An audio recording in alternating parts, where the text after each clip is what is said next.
Wulandari dari kelas 1P Akuntansi. Di sini saya akan menjelaskan tentang fungsi staffing.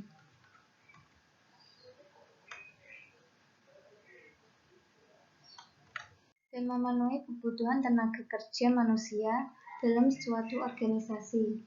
Tujuan dari staffing adalah mendapatkan orang yang terbaik untuk organisasi dan mengembangkan keterampilan atau kemampuan untuk orang-orang tersebut. Macam-macam kegiatan staffing yaitu yang pertama, perencanaan SDM. Penentuan kebutuhan tenaga kerja, baik dalam hal jumlah maupun mutu tenaga kerja yang dihubungkan.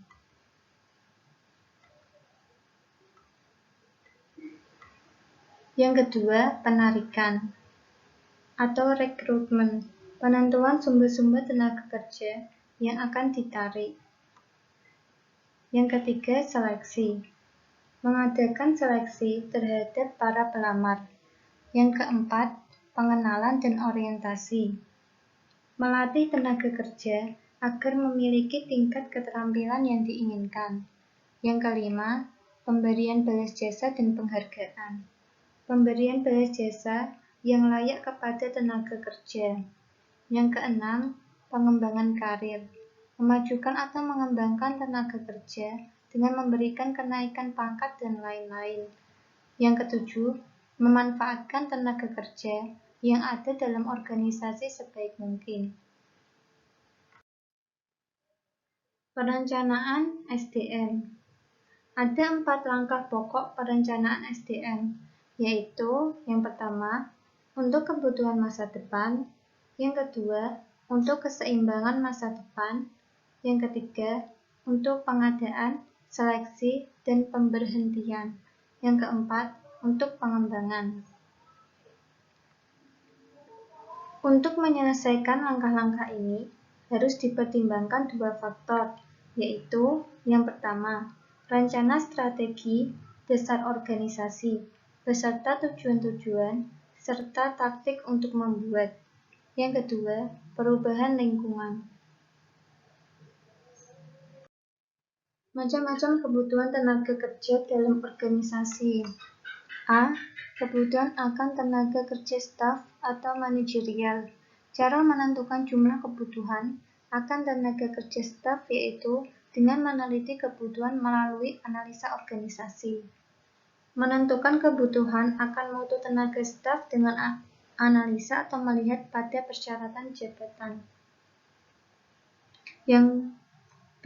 Kebutuhan akan tenaga operasional.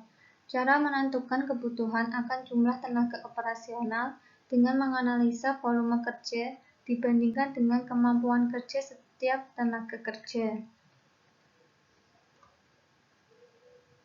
Dalam prakteknya, jumlah yang ditarik tidak hanya 10 orang, melainkan harus ditambah dengan cadangannya. Penarikan atau rekrutmen. Bagian yang terpenting dari proses ini adalah pengembangan suatu pernyataan tertulis mengenai isi dan lokasi dari setiap pekerjaan. Bagi tenaga operatif dinamakan deskripsi jabatan atau job description. Bagi manajerial dinamakan deskripsi posisi atau position description. Jika posisi sudah ditetapkan, maka perlu dikembangkan suatu spesifikasi pekerjaan atau job specification. Spesifikasi pekerjaan merumuskan latar belakang pribadi, pengalaman, serta karakteristik lainnya yang dipersyaratkan agar dapat melaksanakan tugas dengan baik. Sumber tenaga kerja. Sumber tenaga kerja dapat ditarik untuk mengisi lowongan kerja yang ada dalam organisasi, yaitu A. Sumber dari dalam. Meliputi pengangkatan atau promosi, pemindahan atau transfer, penataran atau upgrading. Yang keempat, taman atau sanak famili karyawan sendiri. B. Sumber dari luar organisasi. Dapat ditarik dengan cara Yang pertama, memasang iklan. Yang kedua, menghubungi lembaga pendidikan. Yang ketiga, mengambil dari perusahaan atau organisasi lain. Yang keempat, menghubungi kantor tenaga kerja. Yang kelima, menghubungi serikat buruh. Yang keenam, sumber-sumber lain. Seleksi ada dua metode yang dipergunakan untuk menyaring calon pelamar. Yang pertama, metode gawang berantai. Metode seleksi di mana calon pegawai diseleksi secara bertahap. Yang kedua, metode kompensatori. Metode seleksi di mana calon pegawai diuji sekaligus tanpa ada pentahapan. Pada umumnya, proses seleksi meliputi pertama, pengisian formulir, yang kedua, tes psikologi. Tes psikologi sendiri meliputi IQ, kecakapan, kejuruan, kepribadian, wawancara, dan referensi. Pengenalan dan orientasi. Setelah diseleksi, karyawan ditempatkan pada suatu pekerjaan dan diperkenalkan dengan organisasi melalui berbagai bentuk organisasi. Masa orientasi adalah waktu yang dipergunakan untuk memberikan orientasi atau perkenalan pegawai baru kepada pimpinannya dan teman sekerjanya. Latihan dan pengembangan. Metode pelatihan di tempat kerja atau on-the-job training. Yang kedua, pelatihan di luar tempat kerja atau off-the-job training. Pelatihan di luar tempat kerja meliputi yang pertama, self-study, yang kedua, tugas belajar, yang ketiga, upgrading, yang keempat, magang, yang kelima, coaching, yang keenam, perputaran jabatan, yang ketujuh, permainan peranan, yang kedelapan, seminar rapat-rapat, dan yang kesembilan, festival school. Balas jasa dan penghargaan. Balas jasa atau kompensasi adalah pemberian penghargaan langsung maupun tidak langsung, finansial non-finansial, yang adil dan layak kepada karyawan atas sumbangan mereka dalam pencapaian tujuan organisasi. Pemberian balas jasa adalah penentuan besarnya gaji atau upah, tunjangan, dan insentif. Wujud kompensasi meliputi tiga hal, yaitu yang pertama uang, yang kedua natura, yang ketiga kenikmatan. Uang sendiri seperti gaji dan upah, tunjangan, dan bonus. Natura meliputi beras, gula, kopi, minyak, dan obat-obatan. Kenikmatan meliputi fasilitas rumah, kendaraan, kesehatan, dan lain-lain. Pengembangan karir promosi. Promosi adalah usaha memberikan kekuasaan tanggung jawab yang lebih besar pada seorang pegawai disertai kenaikan gaji atau upahnya.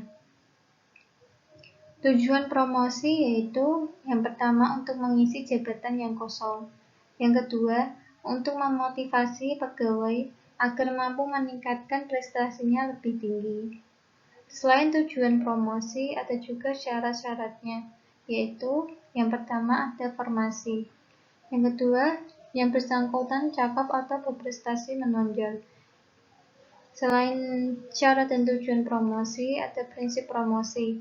Yang pertama, dasar keterampilan, yang kedua, dasar senioritas, dan yang ketiga, dasar teman.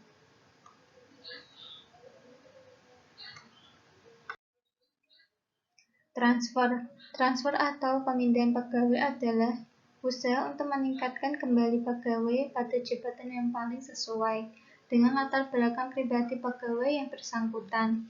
Tujuannya untuk mendapatkan kepuasan kerja karyawan dan prestasi kerja yang tinggi. Dua alasan pokok transfer yaitu yang pertama, karena permintaan sendiri pegawai yang bersangkutan, yang kedua, karena ingin dari pemimpin sendiri. PHK. PHK adalah keputusan pemutusan hubungan kerja antara pihak perusahaan atau dengan organisasi dengan karyawannya. Alasan pemutusan hubungan kerja yaitu yang pertama, permintaan pegawai sendiri. Yang kedua, keputusan perusahaan karena pegawai yang bersangkutan melanggar tata tertib. Yang ketiga, pegawai meninggal dunia. Yang keempat, telah habis jangka waktu kontrak kerja seperti disebutkan dalam surat perjanjian kerja bersama.